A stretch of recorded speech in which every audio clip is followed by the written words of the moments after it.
സ്നേഹപൂർവ്വം ഷാമ സീരിയലിൻ്റെ latest എപ്പിസോഡിൻ്റെ promo റിവ്യൂയിലേക്ക് എല്ലാവർക്കും സ്വാഗതം. അങ്ങനെ സുകുമാരിയമ്മ കണിമകൾക്കുള്ളവരുടെ സമാധാനം കളയാൻ തന്നെ തീരുമാനിച്ചിരിക്കുകയാണല്ലോ.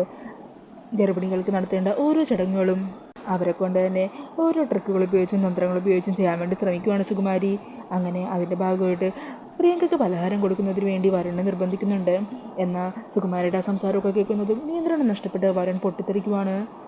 വരുണിൻ്റെ ഭാഗത്തുനിന്ന് അതിരുവിട്ട പ്രവർത്തനങ്ങളൊന്നും ഉണ്ടാവാതിരിക്കാനായിട്ട് രാധികയും ജയഭാരതിയും കൂടി വരുണിനെ തടഞ്ഞു നിർത്തുവാണ് കേട്ടോ.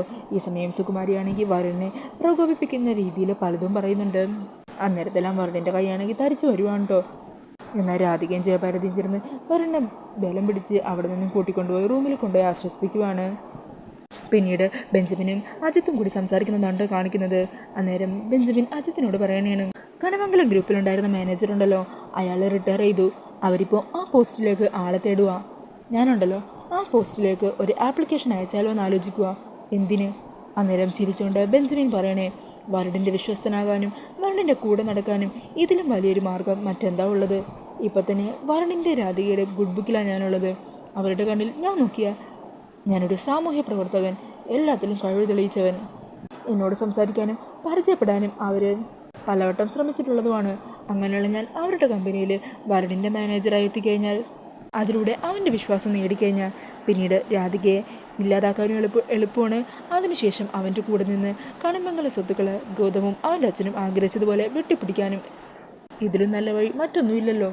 അങ്ങനെ ബെഞ്ചമിൻ പറയുന്നതൊക്കെ കേട്ടിട്ട് അതൊരു നല്ല ഐഡിയ ആണെന്ന് അജിത്തിനും തോന്നുവാണ്. പിന്നീട് കാണിക്കുന്നത് ഗൗതം സുകുമാരിയമ്മേനെ ഫോണിൽ വിളിക്കുന്നതാണ്.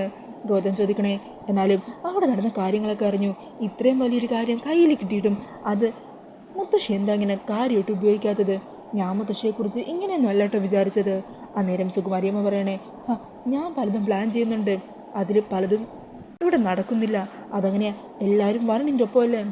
പക്ഷേ അധികം വൈകാതെ സുകുമാരിയമ്മ വിചാരിച്ചതുപോലെ തന്നെ കാര്യങ്ങളൊക്കെ നടത്തിയെടുത്തിരിക്കും. അല്ലാതെ ഈ കുടുംബത്തിന് സ്വസ്ഥത ഞാൻ കൊടുക്കില്ല. പിന്നീട് വരുണിൻ്റെ രാധികയും ജയഭാരതിയമ്മയും കൂടി ചേർന്ന് പ്രിയങ്കയുടെ മുത്തശ്ശിയുടെ കള്ളക്കളികൾ അവസാനിപ്പിക്കാനും അവർ കളിക്കുന്നത് നാടകമാണെങ്കിൽ അത് എങ്ങനെയെങ്കിലും പൊളിച്ചെടുക്കാനും വേണ്ടി തീരുമാനിക്കുവാണ്. അതിനായിട്ട് അവർ എന്ത് ചെയ്യും, ഏത് രീതിയിൽ ഇതിൻ്റെ സത്യം പുറത്തു കൊണ്ടുവരാൻ പറ്റും എന്നൊക്കെ ആലോചിച്ചുകൊണ്ട് നിൽക്കുന്ന ആ ഒരു സീനൊക്കെയാണ് പ്രൊമോയിൽ കാണിക്കുന്നത്.